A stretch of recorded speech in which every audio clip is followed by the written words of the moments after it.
जय हिंद। एक पुलिस वाला जिसे अपनी पत्नी की बहन यानी साली से प्यार हो जाता है। दोनों एक दूसरे के काफी करीब आ जाते हैं और ये सिलसिला लगातार यूं ही चलता रहता है। फिर एक दिन ये पुलिस वाला घर से बताकर निकलता है कि मैं अपनी ड्यूटी पर जा रहा हूं। ड्यूटी पर जाने के लिए निकलता तो है, पर उसके बाद इसका कोई अता पता नहीं चलता। गुमशुदगी के काफी दिन बीत जाने के बाद घर वाले एफआईआर दर्ज करवाते हैं। उसके बाद पुलिस जांच करने लगती है। तकरीबन 200 मोबाइल की लोकेशन और कॉल डिटेल्स खंगाली जाती हैं, जिसके बाद जो सच निकलकर सामने आता है वो ऐसा होता है जिसे सुनकर सभी के पैरों तले जमीन निकल जाती है।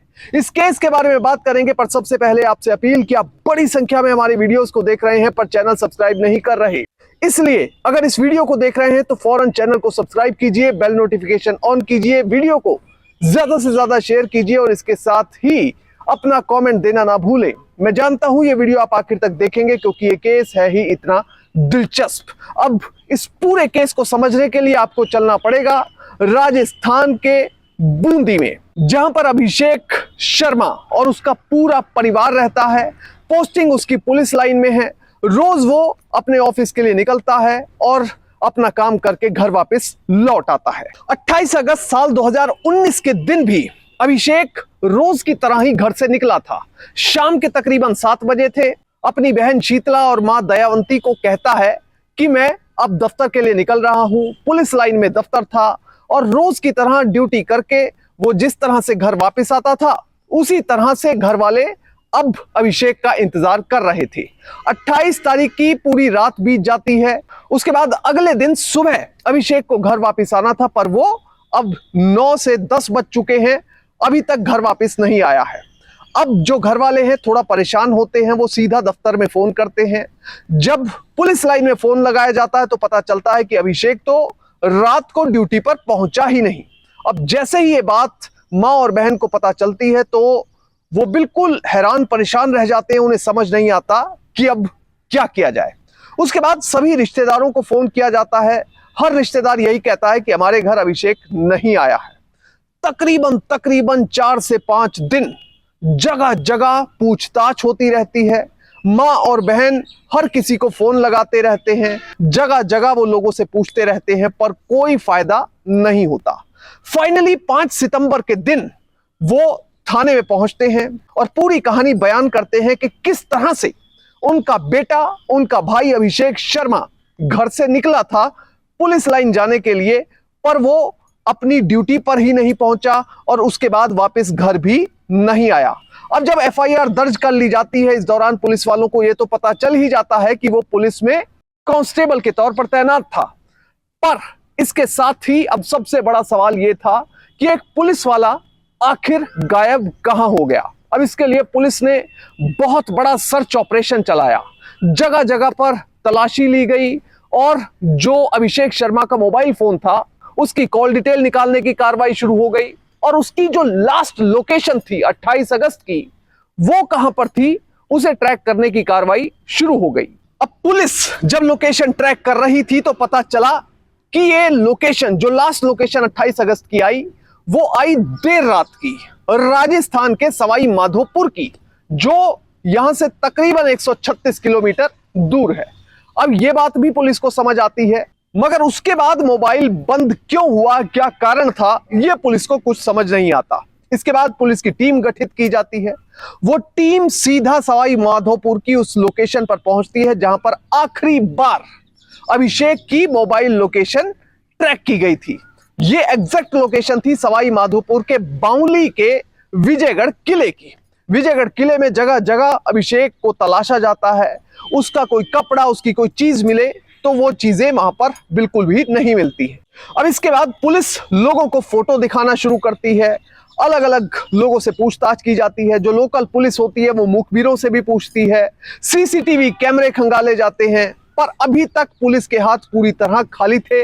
पुलिस को कुछ भी पता नहीं लग पा रहा था अभिषेक शर्मा के बारे में कि आखिर इस सुनसान लोकेशन पर अभिषेक क्यों आया है। जो सबसे पहली चीज थी जो पुलिस को लग रही थी वो ये हो सकता है कि अभिषेक से उनका मोबाइल छीन लिया गया हो और यहां पर लाकर उसे डिसमेंटल कर दिया गया हो और अभिषेक को अगवा कर लिया गया हो। अब इस पूछताछ में, इस इन्वेस्टिगेशन में पुलिस को अचानक से पता चला कि जो अभिषेक शर्मा है वो शादीशुदा थे, मगर उनकी पत्नी दिव्या पाठक से उनकी नहीं बनती थी। कई महीनों से उनकी पत्नी उनके साथ नहीं रह रही थी। वो अपने गांव जटवाड़ा में रह रही थी, जो कि इस लोकेशन से कुछ ही किलोमीटर दूर था। अब पुलिस ये जानकर पहले तो हैरान हुई और उसके बाद सीधा पत्नी दिव्या पाठक के गांव जटवाड़ा पहुंच जाती है। वहां पर पूछते पुछाते दिव्या के घर पहुंचती है और सीधा उनसे सवाल किए जाते हैं कि आपने अपने पति से आखिरी बार कब बातचीत की थी। पत्नी कहती है कि मेरा काफी समय से उनसे बातचीत का सिलसिला नहीं चल रहा है, क्योंकि हमारे जो संबंध है वो अच्छे नहीं थे। इससे ज्यादा वो बताने से इनकार कर देती है और कहती है कि हमारा निजी मामला है, इसके बारे में मैं ज्यादा पुलिस को बताना उचित नहीं समझती। अब पुलिस लगातार बार बार इंसिस्ट कर रही थी कि हमें इस पूरे केस के बारे में बताइए, नहीं तो हमें सच का नहीं पता चल पाएगा। अब पत्नी फिर शुरुआत से सारी कहानी बयान करती है। उनका कहना है कि अभिषेक की नौकरी को 11 साल हो चुके थे और हमारा जीवन एक अच्छे पति पत्नी की तरह चल भी रहा था, पर अचानक से साल 2018 के जुलाई महीने में मेरी कजन सिस्टर श्यामा शर्मा वो घर पर आती है घूमने के लिए। 20 दिनों का टूर, 20 दिनों का प्रोग्राम उसका था और वो इस दौरान हमारे घर पर ही रुकी थी। पर इस बीच जो दोनों का कंडक्ट था वो थोड़ा थोड़ा बदल रहा था। वो दोनों एक दूसरे से मजाक एक लिमिट से ज्यादा करने लगे थे, जो कि एक लड़की का एक लड़के से करना उचित नहीं बनता है। अब एक दिन अचानक से पत्नी अपने पति अभिषेक के कमरे में दाखिल होती है तो देखती है कि वो श्यामा शर्मा के साथ शारीरिक संबंध स्थापित कर रहे थे। अब जब ये सब कुछ पत्नी ने देखा तो उसके पैरों तले जमीन निकल गई। उसके बाद उसने अपने पति को कन्फ्रंट किया, श्यामा अपनी बहन को कन्फ्रंट किया, पर अपनी बहन के पास कोई जवाब नहीं था। उसके बाद पति से ज्यादा सवाल जवाब ना करते हुए लड़ाई झगड़े के बाद दिव्या अपने घर को, अपने पति को छोड़कर वापस अपने गांव आ जाती है। अब परिवार वाले भी दिव्या का सपोर्ट करते हैं। अब जो श्यामा शर्मा थी उसके पिता नहीं थे, वो कजन सिस्टर थी दिव्या की, अभिषेक की पत्नी दिव्या की कजन सिस्टर थी। पढ़ने में काफी इंटेलिजेंट थी। आप इसी से अंदाजा लगा लीजिए कि 10वीं में उसके 75% नंबर आए थे। सोशल मीडिया की काफी शौकीन थी और समय समय पर अपना सोशल मीडिया अकाउंट अपडेट करती रहती थी। लाखों में फॉलोअर्स थे और देखने में भी काफी खूबसूरत थी। अब पुलिस को भी यही लगता है कि अगर श्यामा देखने में खूबसूरत है तो अभिषेक जरूर उसकी तरफ अट्रैक्ट हो गया होगा। इस बीच पुलिस की इन्वेस्टिगेशन लगातार जारी थी। पुलिस 200 से ज्यादा मोबाइल फोन्स की लोकेशन और कॉल डिटेल निकलवा चुकी थी, जिनमें से सीधे तौर पर दिव्या का कॉल डिटेल अपने पति से नहीं मिल रहा था। श्यामा शर्मा के जो कॉल डिटेल निकलवाए गए वो अभिषेक से नहीं मिल रहे थे, क्योंकि दोनों के बीच में कॉल डिटेल में कोई बात ही नहीं हो रही थी। अब पुलिस को यह रूल आउट करना पड़ रहा था कि श्यामा शर्मा का इस पूरे केस में कोई लेना देना है, पर फिर भी पुलिस श्यामा को ढूंढती है और उससे पूछताछ शुरू करती है। अब शुरुआत में श्यामा कुछ भी बताने से साफ तौर पर इनकार कर देती है और कहती है कि मुझे कुछ भी नहीं पता। वहीं पुलिस जब पूछती है कि 28 अगस्त की रात को आप कहां पर थे, तो इसका सीधे तौर पर श्यामा कोई जवाब नहीं दे पाती। वहीं दूसरा सवाल जब पुलिस करती है कि क्या आपकी अभिषेक से फोन पर बात हुआ करती थी, तो इसका भी सीधे तौर पर जवाब नहीं देती। वहीं दूसरी तरफ पुलिस ये पहले ही चेक कर चुकी थी कि क्या श्यामा और अभिषेक की आपस में बातचीत होती है। वो सचमुच नहीं होती थी, कॉल रिकॉर्ड में वो बात नहीं आई थी। पर पुलिस को अभी भी शक था कि कुछ ना कुछ दाल में काला है। पुलिस श्यामा के मोबाइल का IMEI नंबर पता करती है। IMEI नंबर से यह पता लगाती है कि इस फोन पर कितने सिम एक्टिव थे। तो पता चलता है कि फोन पर दूसरा सिम भी एक्टिव था, यानी दूसरे मोबाइल नंबर को एक्टिव किया गया था और उस मोबाइल नंबर से श्यामा कई घंटे अभिषेक से बात किया करती थी। ना सिर्फ अभिषेक बल्कि एक और नंबर पर भी घंटों घंटों बात हुआ करती थी। वो नंबर एक नावेद नाम के लड़के का था। अब इन्वेस्टिगेशन जैसे ही आगे बढ़ी तो पता चला कि श्यामा शर्मा जिस मोबाइल नंबर पर नावेद नाम के लड़के से बातचीत करती थी, उसके मोबाइल की लोकेशन उस दिन उसी जगह की थी जहां पर अभिषेक के मोबाइल की लोकेशन 28 अगस्त की रात को आ रही थी। इसके साथ ही श्यामा शर्मा का जो दूसरा सिम था वो भी इसी लोकेशन पर उस समय एक्टिव था। अब पुलिस को कुछ शक हुआ और साफ तौर पर पुलिस को दाल में कुछ काला दिखाई दे रहा था। दोनों को हिरासत में लिया गया, पूछताछ शुरू की गई, पर शुरुआत में श्यामा ने कुछ भी बताने से इनकार कर दिया और किसी भी तरह का रिलेशन इस केस से होने से इनकार कर दिया। इसके बाद जब सख्ती से पूछताछ हुई तो ऐसा सच निकलकर सामने आया कि किसी को शुरुआत में यकीन भी नहीं आया। श्यामा ने बताया कि मैं काफी समय से अभिषेक से पीछा छुड़ाना चाहती थी। वो पुलिस में था, इसलिए दबंगई करके वो मेरे साथ शारीरिक संबंध स्थापित करता था। इसके बाद श्यामा और नावेद मिलकर प्लान बनाते हैं अभिषेक के मर्डर का और इसी के क्रम में 28 अगस्त को श्यामा फोन करती है अभिषेक को और मिलने के लिए बुलाती है। कहती है कि हम मिलेंगे, घूमेंगे फिरेंगे और साथ में डिनर करेंगे।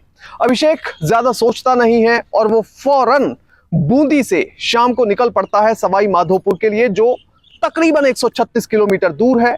अब काफी देर दोनों बातें करते रहे, घूमते फिरते रहे और करते कराते रात के 12 सवा 12 बज चुके थे। विजयगढ़ के किले में वो घूम रहे थे, जो कि सुनसान इलाका था, वहां पर कोई भी आता जाता नहीं था। 12:30 जैसे ही बजते हैं तभी अचानक से एक लड़का वहां पर आता है जिसका नाम नावेद था। नावेद जैसे ही सामने आता है तो अभिषेक पूछता है कि ये कौन है। जवाब में श्यामा कहती है कि मैं इसी से तुम्हें मिलवाना चाहती थी, ये मेरा दोस्त है और तुमसे मिलने के लिए आया है। अब इतनी बात दोनों के बीच में होती है। अभिषेक इसके बाद नाराज हो जाता है और दोनों के बीच में गर्मा गर्मी होने लगती है। थोड़ी देर में एक लोहे की बड़ी छड़ से नावेद कथित तौर पर अभिषेक पर हमला कर देता है और सिर पर वार करता है। एक बार नहीं बल्कि कई बार सिर पर वार किए जाते हैं और अभिषेक जमीन पर गिर जाता है। ज्यादा ब्लीडिंग होने से अभिषेक की मौत हो जाती है। उसके बाद श्यामा और नावेद मिलकर अभिषेक की लाश को नीचे दफना देते हैं और उसके कपड़ों को एक तालाब में फेंक देते हैं और जो बाइक होती है उसको कुएं में फेंक दिया जाता है। इसके बाद वो वहां से चले जाते हैं और तकरीबन 3.5 महीने तक किसी को अता पता भी नहीं चलता कि आखिर अभिषेक शर्मा गया तो गया कहां। दोनों से पूछताछ के बाद जब उस एग्जैक्ट जगह को खोदा गया तो वहां से अभिषेक की शत विशत लाश भी बरामद हुई, जिसका बाद में डीएनए परीक्षण कराया गया तो पता चला कि अभिषेक शर्मा की ही बॉडी है। सारे तथ्य एस्टेब्लिश होने के बाद पुलिस ने श्यामा शर्मा और उसके बॉयफ्रेंड नावेद को गिरफ्तार कर लिया और उसके साथ ही सारे सबूत जुटाकर केस फाइल में लगा दिए गए। पर इस पूरे मामले से, इस पूरे केस से हमें सीख क्या मिलती है? सीख सिर्फ यही मिलती है कि जो मुजरिम है अगर कभी भी कानून का उल्लंघन करता है, किसी का कत्ल करता है, कोई अपराध करता है, तो वो 1-2 दिन बचा रह सकता है, कुछ दिन कुछ साल बचा रह सकता है, पर एक ना एक दिन वो कानून के शिकंजे में जरूर फंसता है। इस केस में भी ऐसा हुआ। तकरीबन 3.5 महीने तक पुलिस के पास कोई सुराग नहीं था, पर जब पुलिस की इन्वेस्टिगेशन आगे बढ़ी तो सच निकलकर सामने आ गया। दूध का दूध और पानी का पानी हो गया। तो कुल मिलाकर कभी भी कानून का उल्लंघन ना करें, हमेशा नैतिकता के आधार पर कानून का पालन करते हुए ही अपने कंडक्ट को रखना चाहिए। यही एक ईमानदार और सही सिटीजन होने की, सही नागरिक होने की निशानी है। जय हिंद।